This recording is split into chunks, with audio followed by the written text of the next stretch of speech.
I've been in television work for over 20 years now.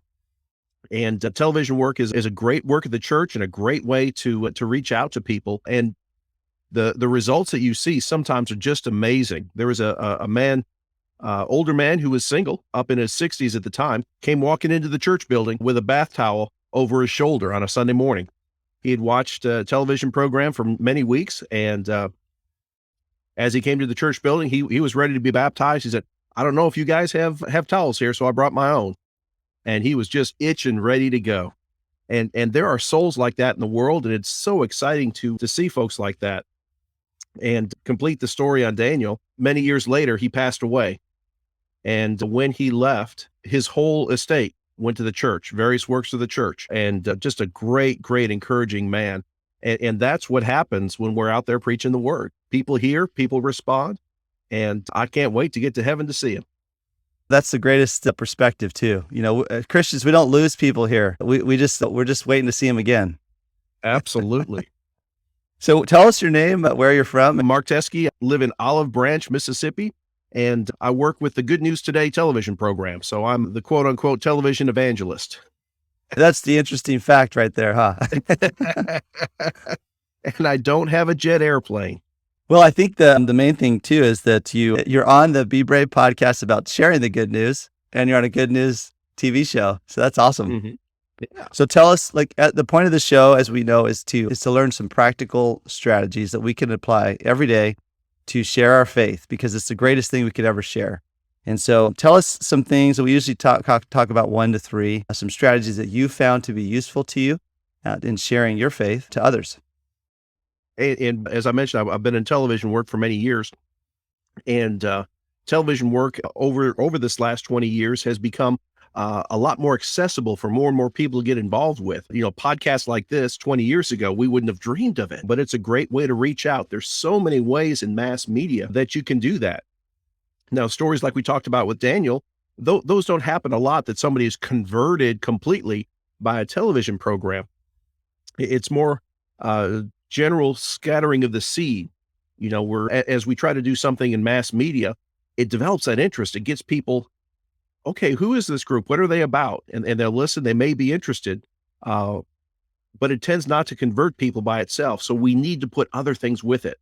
And the way that people are converted more than anything else is sitting down, Bibles open at the kitchen table, having that one-on-one study. That's what does it.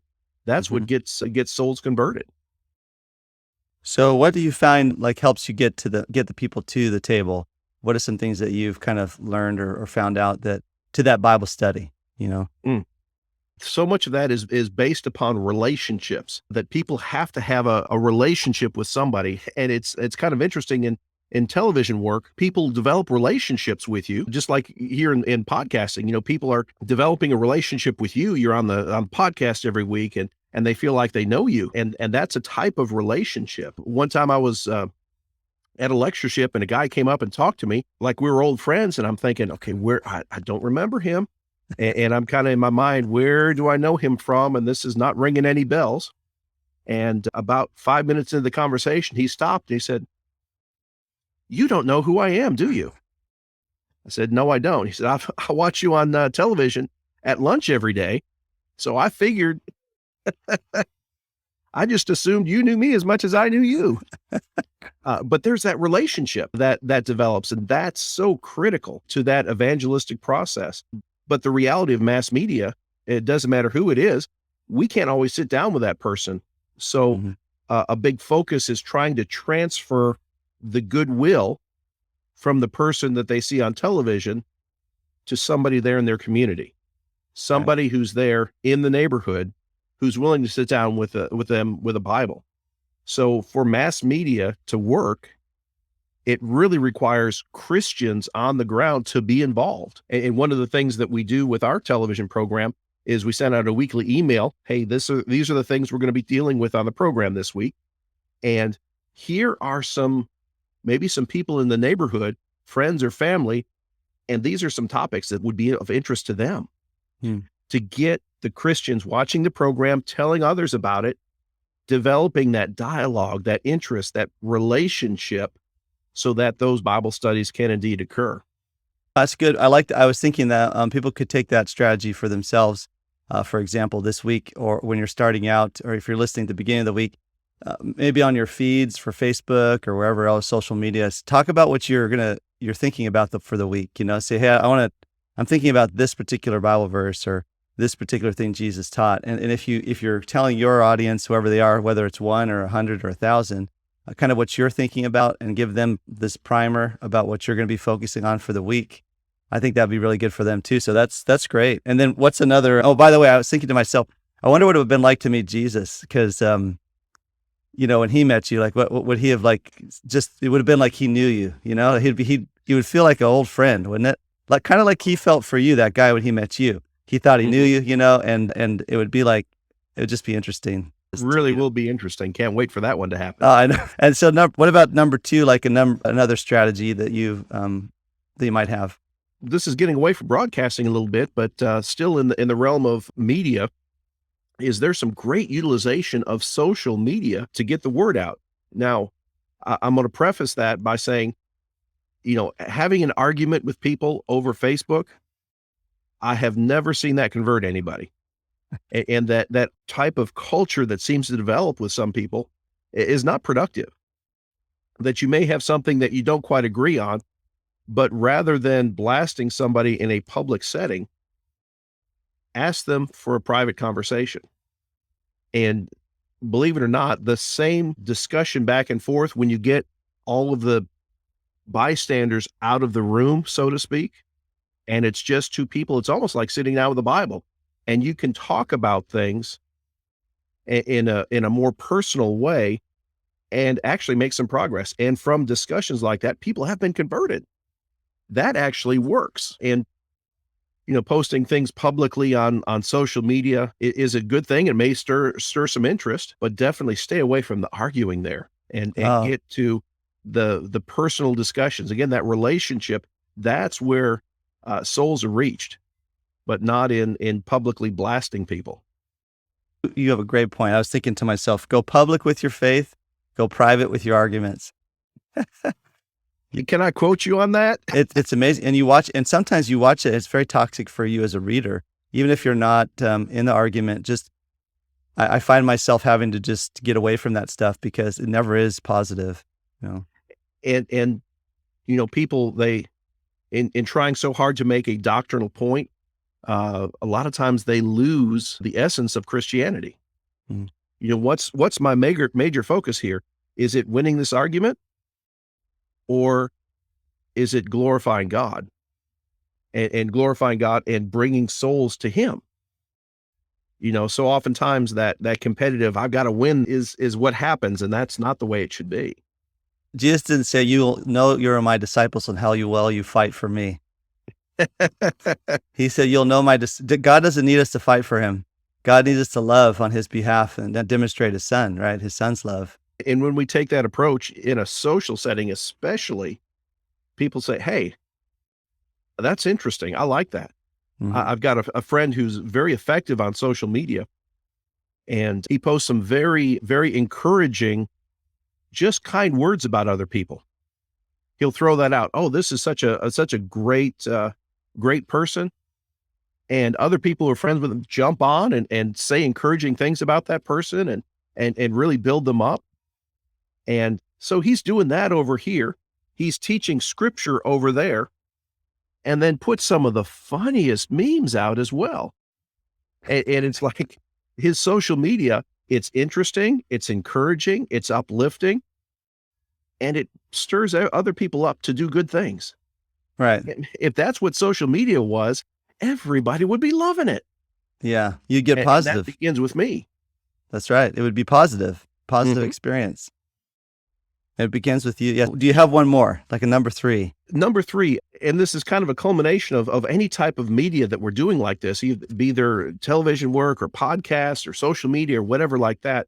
One of the main goals is to get those folks in the door of a church building and realize, you may have a clothing drive, you may do, things at the community fair, you may be here or there doing all these things in the sake of evangelism.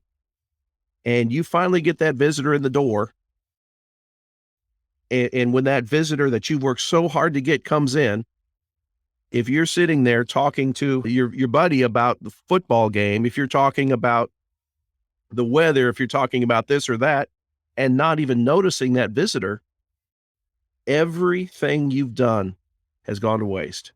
Hmm.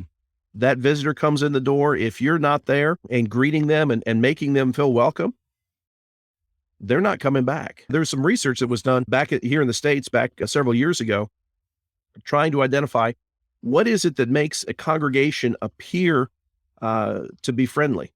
The Barna Research Group did this, and what they found is if 7 people in the congregation tell that visitor hello, talk to them, greet them, get to know them a little bit, that 7's that magic number. 7 or more, and that visitor would say, oh, that's a friendly congregation. If you don't even have 7, they'll walk away thinking that's an unfriendly group of people, and they're not coming back. Wow. So, every member needs to be a part of that. It's a lot of work on the part of a lot of people. You've got to be friendly to be considered friendly. And if you only have 5 in your church, then if the whole church greets them, that's impressive too. Exactly. How about the majority of the church greets them? That would be great. So, but this is good because I think a lot of people, like you said, get so busy in life that they forget our life is about spreading the good news. It's not about the things we're doing in our life that aren't for the kingdom. It's about the things we're doing in our life that are for the kingdom, where we get our most joy, our eternal joy, Absolutely. And I'm as bad sometimes as anybody else that, you get to the church building and you've got this to take care of and that person you got to talk to and so many things that taking time to greet the visitors, it takes a concerted, but if everybody's making that effort, it becomes easy. And if you got 5 members, you got 100%. Man, that's awesome. Well, and I think that you won't be 5 members for long if all of you greet everybody. But like you said, it's all about relationships, right? I mean, the greeting is just about relationships, like you talked about earlier. If you come into a place and no one says hi to you, you probably aren't going to have good relationships there. So you're just not going to stay. You're not going to talk to people. Absolutely. Absolutely. I also encourage people listening, because this is a good idea, Mark, let's get together with the people at your church and think about how you can make a strategy. Because a lot of times people, if you don't think about it, if you don't plan, I guess, what do they say? If you don't plan, if you don't plan, you'll fail to plan, or something like that. If you fail to plan, you plan to fail. That's it. Yeah, I must not plan well because I don't know that phrase. I've seen that work before, though, with just right. Getting together and having a group of people who say, okay, this is our purpose. When we get visitors come in, here's what we're going to do, and here's a text message group of all these people who are involved saying, okay, here's this couple, this is their names, they've got kids this old, this old, this old, spreading that information, and get a text message that I need to go talk to that couple. I need to find out what they're doing. On they go. And more than 7 people in that group. So there's that friendliness factor that comes in.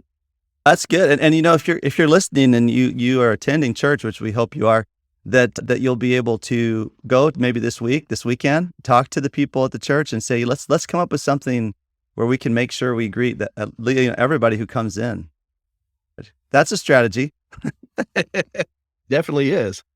Well, here we go. I'm going to recap it, and then we're going to do a call to action for everybody to get out there. I really like, as you started, look, inviting people to church is not going to get people to become a Christian, because what Jesus said is, he said, you go. So the first thing you mentioned was sit down and have a Bible study.